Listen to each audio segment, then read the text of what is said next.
어제 김민재 선수가 이스탄불 더비에서 엄청난 활약을 보여주면서 이 터키에서 굉장한 찬사를 받고 있습니다. 일단 어제 김민재 선수가 이스탄불 더비에서 결정적인 실점 장면들을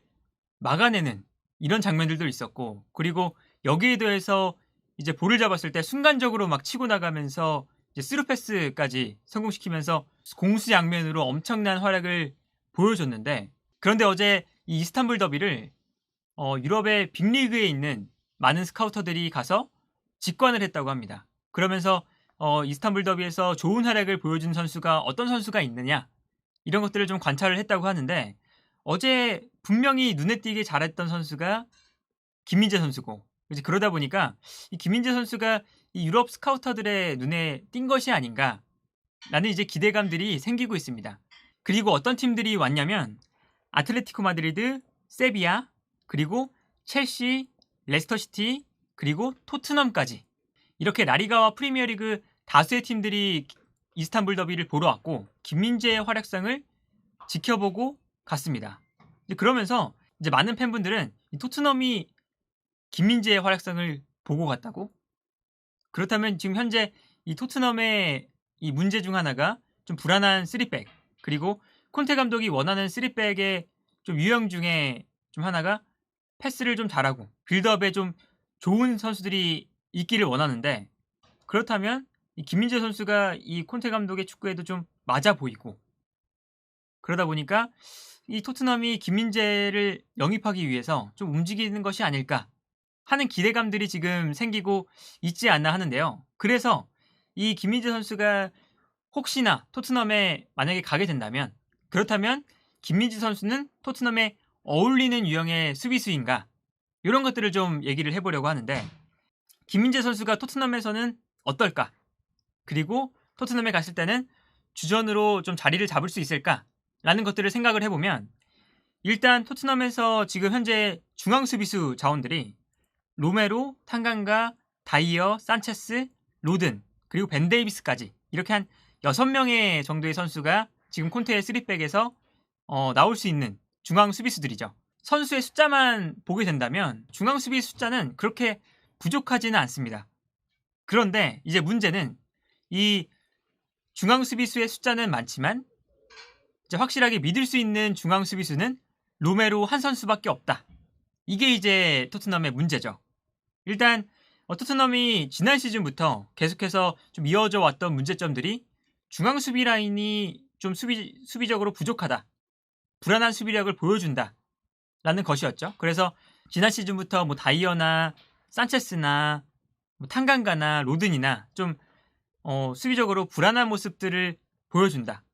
라는 게 이제 가장 큰 문제였고, 여기에 더해서 콘테 감독이 왔을 때의 문제점은, 콘테 감독은 3백에 위치하는 선수들에게 수비적으로도 분명히 좀 단단한 모습들을 요구하지만, 여기에 더해서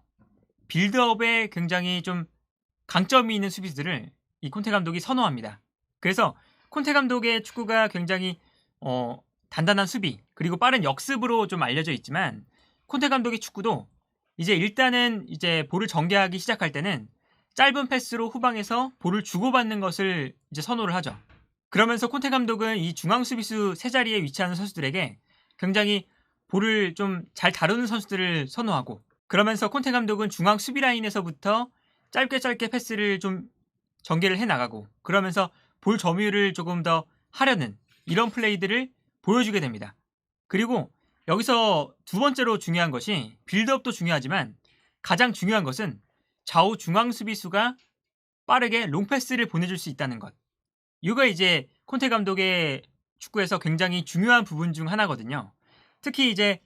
왼쪽 중앙 수비수 그리고 오른쪽 중앙 수비수의 롱패스를 굉장히 중요하게 생각하는데, 기본적으로 짧은 패스를 이제 중앙 수비부터 시작하는 이유 중 하나가 상대 이제 공격수들을 조금 더 이제 우리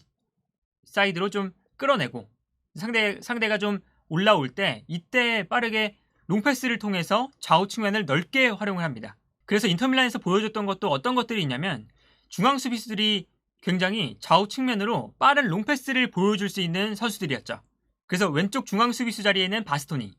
그리고 오른쪽에는 슈크리니아르, 이렇게 좌우 중앙 수비수가 롱패스에 강점이 있는 선수들로 구성되어 있었고, 그러다 보니까 짧은 패스를 주고받다가 상대가 이제 인터밀란을 압박하기 위해서 올라올 때, 이때 바스토니가 반대편에 있는 하키미에게 빠르게 패스를 보내준다거나, 아니면 오른쪽에 있는 슈크리니아르가 반대편에 있는 페리시치에게 빠르게 롱패스를 보내주면서 한 번에 상대의 압박을 벗어나는 이런 플레이들을 보여줬었고, 이 토트넘에서도 콘테 감독이 몇 경기 치르지 않았지만 비슷한 모습들이 보여지고 있는 것이, 콘테 감독이 이 토트넘의 지휘봉을 잡으면서 많은 매체들이 예상했던 것이 로메로를 3백의 중앙 수비수로 쓰지 않겠느냐라는 것이었는데, 로메로를 오히려 오른쪽 중앙 수비수 자리에 두고 있죠. 그러면서 이 로메로에게 요구하는 역할은, 로메로가 이제 굉장히 빌드업에도 좀 준수한 빌드업도 보여주고 굉장히 롱패스가 정확한 선수거든요. 그래서 현재 토트넘이 보여주고 있는 빌드업 방식 중 좀 눈에 띄는 부분 중 하나가, 상대팀이 강하게 전방 압박을 들어올 때 왼쪽에서는 레길론이 빠르게 좀 달려나가고, 이때 로메로가 이제 롱패스를 활용해서 로메로가 반대편으로 레길론에게 볼을 보내주는 이런 패턴들을 토트넘이 자주 보여주고 있고, 그리고 이제 반대편에서는 이제 벤 데이비스가 왼쪽 중앙 수비수로 출전을 하고 있는데, 벤 데이비스가 누누 감독 체제에서는 경기에 자주 나오지 못했잖아요. 그런데 콘테 감독 체제에서는 왼쪽 중앙 수비수로 지금 꾸준히 선발 기회를 받고 있는 그 이유 중 하나가, 벤 데이비스가 왼발을 사용하기 때문에 오른쪽에 있는 에메르송이 상대가 좀 압박을 좀 강하게 들어올 때 오른쪽에서 쭉 치고 나가면, 이때 벤 데이비스가 왼발을 활용해서 이 에메르송에게 한 번의 롱패스를 좀 보내줄 수 있는 그런 장점들이 있거든요. 그래서 지금 벤 데이비스가 이 콘테 감독 체제에서 가장 좀 어떻게 보면 수혜를 받고 있는 선수 중 하나인데, 벤 데이비스가 콘테 감독 체제에서 기회를 받고 있는 것도 벤 데이비스가 왼발을 통해서 반대편에 있는 에메르송에게 정확한 롱패스를 좀 보내줄 수 있는 이점이 있다는 것. 이것 또한 지금 콘테 감독 이제 체제에서 볼 수 있는 좀 특징 중 하나인데요. 이제 그러다 보니까 이 김민재 선수를 토트넘의 좀 수비 라인에 대입해 보면, 김민재 선수가 현재 페네르바체에서 보여주는 수비적인 능력도 굉장히 뛰어나고, 여기에 대해서 김민재 선수의 패스 능력 또한 굉장히 좀 훌륭하죠. 현재 페네르바체에서 김민재 선수의 경기를 보면, 김민재 선수가 수비를 잘할 뿐만 아니라 좌우 측면으로 정확한 롱패스를 뿌려주면서 이제 공격을 전개하는 데 굉장한 큰 도움을 주기도 하고, 그리고 상황에 따라서는 김민재 선수가 직접 볼을 끌고 올라가면서 좋은 패스를 좀 공급하는 이런 장면들도 있고, 김민재 선수가 지금 현재 토트넘에 있는 수비수들보다 좋은 수비력을 보여줄 수 있으면서 빌드업적인 측면들, 그리고 롱패스 능력도 뛰어난 모습을 보여주고 있기 때문에 김민재 선수가 토트넘으로 간다면 충분히 좋은 활약을 보여줄 수 있고, 콘테 감독의 축구에 굉장히 적합해 보이는 유형의 수비수다, 이렇게 좀 평가를 할 수 있겠습니다. 그리고 여기에 더해서 이 콘테 감독의 축구가 좌우 윙백이 굉장히 높게 올라가는 축구거든요. 그러면서 토트넘에서도 보면 레길론과 에메르송이 누누 감독이 있을 때보다 굉장히 적극적으로 그리고 공격적으로 올라가는 모습들을 보여주고 있죠. 그러다 보니까 자연스럽게 토트넘은 좌우 측면을 이 3백이 커버해야 되는 지금 과제를 안고 있는데, 이 김민재 선수가 페네르바체에서도 지금 3백의 중앙 수비수로 출전하면서, 페네르바체는 좌우 윙백이 올라가는 것뿐만 아니라 좌우 중앙 수비수들도 상황에 따라서는 공격적으로 올라가는 상황들이 많고, 그러면서 김민재 선수가 좌우 측면 공간 그리고 수비 뒷공간까지 굉장히 넓은 공간을 커버하면서 지금 현재 페네르바체 그리고 터키 현지에서 굉장한 이 수비 범위, 그리고 김민재 선수가 보여주고 있는 그 스피드에 대해서 굉장한 찬사를 받고 있는데, 그러한 측면에서 봤을 때 콘테 감독이 좌우 측면을 넓게 활용하고 또 굉장히 공격적으로 활용했을 때 김민재 선수가 좌우 측면을 좀 커버하는데 또 강점이 있는 선수고 하다 보니까, 콘테 감독의 축구에서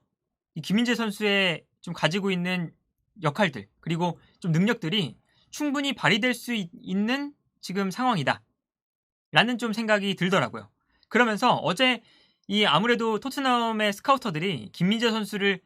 아마 관찰을 하고 갔을 거고, 그러면서 아마도 콘테 감독에게 스카우터들이 김민재 선수의 특징이 어떤 특징을 가지고 있습니다, 어떤 특징을 가지고 있는 선수입니다, 이렇게 아마 보고를 할 텐데, 뒷공간을 커버할 수 있는 충분한 능력, 그리고 안정적인 수비력, 그리고 여기에 더해서 준수한 빌드업 능력, 또 여기에 더해서 정확한 롱패스 능력까지, 이 콘테 감독이 원하는, 이 중앙 수비수에게 원하는 능력들을 김민재 선수가 충분히 갖추고 있기 때문에 이 토트넘의 스카우터들이 이 콘테 감독의 이 요구사항에 맞는 선수를 추천할 때 김민재 선수를 아마 좀 추천을 하지 않을까라는 생각이 듭니다. 그리고 사실은 뭐 토트넘뿐만 아니라 어떤 팀이 노릴지는 모르겠지만 어제 이스탄불 더비에서 굉장히 많은 스카우터들이 다녀갔고 그러면서 유럽 주요 구단들 아틀레티코 마드리드, 세비야, 첼시, 토트넘, 레스터시티 이제 지금 이름만 나오고 있는 구단들만 봐도 굉장한 쟁쟁한 이제 구단들이 김민재 선수를 보고 갔거든요. 그러면서 어제 김민재 선수가 핵심적인 활약을 또 보여줬으니까 그래서 김민재 선수가 페네르바체에서 좋은 활약을 이번 시즌 꾸준하게 보여줄 수만 있다면 유럽의 주요 구단들이 김민재 선수를 다음 시즌 좀 강력하게 원하지 않을까 싶고 그래서 우리가 다음 시즌 더 큰 무대에서 뛰는 김민재 선수의 모습을 기대해 볼 수 있지 않을까 합니다.